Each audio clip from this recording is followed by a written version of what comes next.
International English language testing system, সংক্ষেপে IELTS. কারো যদি এই পরীক্ষাটা সম্পর্কে কোনো আইডিয়া না থাকে তাহলে জেনে রাখো যে বিদেশ, স্পেশালি ইংলিশ স্পিকিং কান্ট্রিগুলোতে যাওয়ার জন্য এই পরীক্ষাটা দেয়া লাগে। আর আমিও এই পরীক্ষাটা দিয়ে দিয়েছি ফেব্রুয়ারির 25 তারিখে। আর আজ আমার রেজাল্ট পাবলিশ করা হবে, হয়ে গেছে অ্যাকচুয়ালি, আমি ভিডিও পরে বানাইতেছি আর কি। রেজাল্টের লাইভ রিয়াকশন তো থাকছেই, তার পাশাপাশি এই পরীক্ষাটা নিয়ে আমার যাবতীয় এক্সপিরিয়েন্স শেয়ার করবো আজকের এই ভিডিওতে। So today's video is going to be super duper interesting. তাই চ্যানেলে নতুন হলে লাইক, শেয়ার, সাবস্ক্রাইব সবকিছু করে দিও। তাহলে আর বেশি দেরি না করে let's start.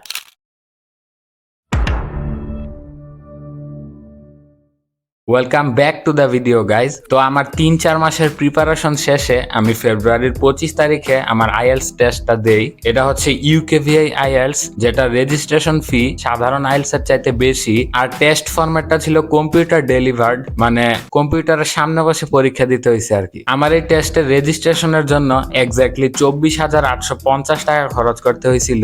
But was it worth the money? আমার স্পিকিং, লিসেনিং, রিডিং, রাইটিং সব পরীক্ষা একদিনেই দিছি।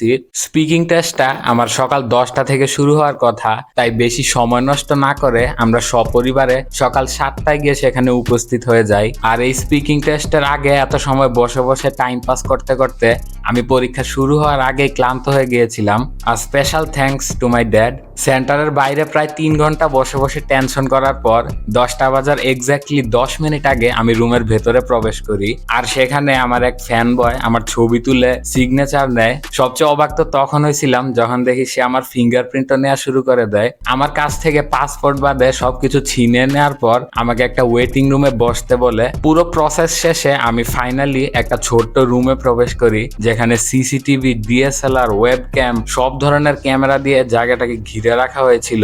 সেখানে তাদের সেটআপ দেখেই কিছুটা ক্লস্ট্রোফোবিক হয়ে গিয়েছিলাম। আর অবাক তো তখন হয়েছি যখন দেখি এক্সামিনার একজন চাইনিজ ভদ্রমহিলা। Don't get me wrong, but তার চোখের মায়া, চোখ দিয়ে যেভাবে পুরোটা সময় আমার দিকে তাকিয়েছিল, মনে হচ্ছিল যে আমি কি নাকি বইলা ফেলছি। টেনশনে পরীক্ষার শেষ পর্যায়ে মুখ দিয়ে যা বের হয়েছে তাই বলছি, পুরোটাই off topic. And the speaking test was a total disaster. Speaking test শেষে আরো 3 ঘন্টা অপচয়, ওয়েট করার পর আমি 1 কাপ কফি খেয়ে সেন্টারের ভেতরে ঢুকে যাই। এন্ড অনেস্টলি কফিটা ভালোই কাজে দিছে, মানে পুরো এক্সাম জুড়ে ফোকাসটা ধরে রাখতে পারছিলাম ঠিক মতো, যার ফলে লিসেনিং এ ভালোই পারফর্ম করতে পারছি। কম্পিউটার বেসড টেস্ট হওয়াতে লিসেনিং এ ভালোই অ্যাডভান্টেজ পেয়েছি, কারণ মোস্ট অফ দ্য টাইম আমাকে আনসারস গুলো টাইপও করার প্রয়োজন পড়ে নাই। আর হাতে গোনা কয়েকটা স্ট্র্যাটেজি ফলো করে ইজিলি এই পার্টটা শেষ করতে পারছি। And it was really amazing. তারপর হচ্ছে রিডিং নিয়ে নতুন করে বলার মতো কিছু নাই, কারণ আমার এই 3-4 মাসের প্রিপারেশন ফেজে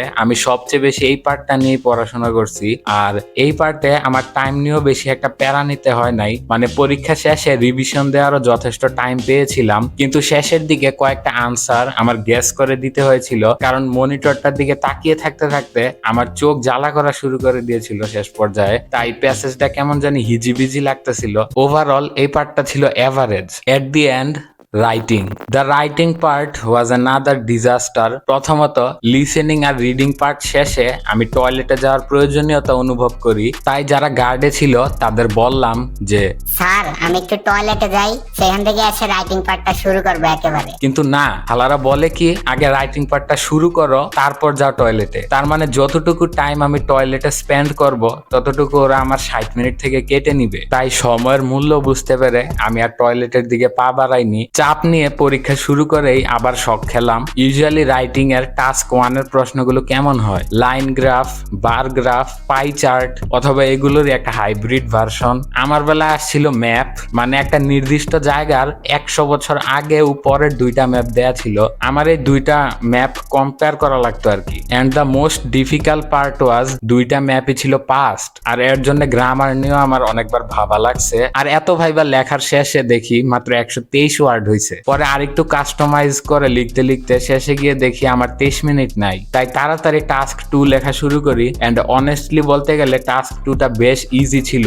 আমি টাস্ক 1টা আগে না লিখে যদি এটা আগে দিতাম তাহলে হয়তো আরো ভালো গুছিয়ে লিখতে পারতাম। প্রশ্ন ইজি হওয়ার পরও টাইম শর্ট হওয়ায় আমি শেষের দিকে কনক্লুশনটা কোনো মতে লিখে শেষ করছি, যার ফলে স্পেলিং মিস্টেকও হয়েছে অনেক এন্ড রিভিশন দেওয়ারও যথেষ্ট টাইম পাই নাই। This was really unfortunate.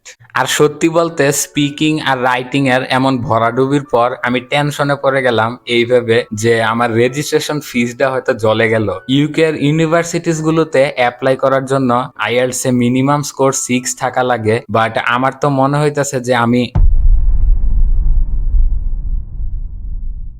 এইমাত্র রেজাল্ট দিল। আমি ইমেল পাইছি ইয়ার ব্রিটিশ কাউন্সিল থেকে, আল্লাহ জানে কি পাইছি, দোয়া করো ব্রো।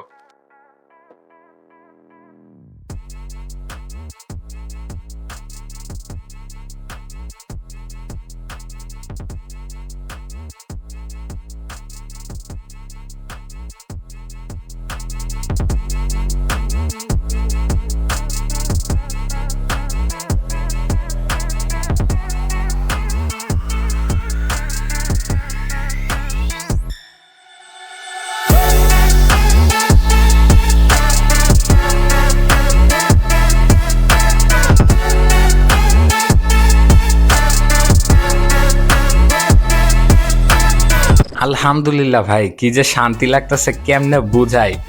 আর হ্যাঁ, I am extremely sorry for the clickbait thumbnail. ভিডিওর শেষ পর্যায়ে এসে সবাইকে জানাই রমজান মাসের অনেক অনেক শুভকামনা। ভালো লাগলে লাইক করে এপ্রিসিয়েট করতে পারো, আর চ্যানেলে নতুন হয়ে থাকলে please hit that subscribe button. তাহলে দেখা হবে পরের কোনো ভিডিওতে।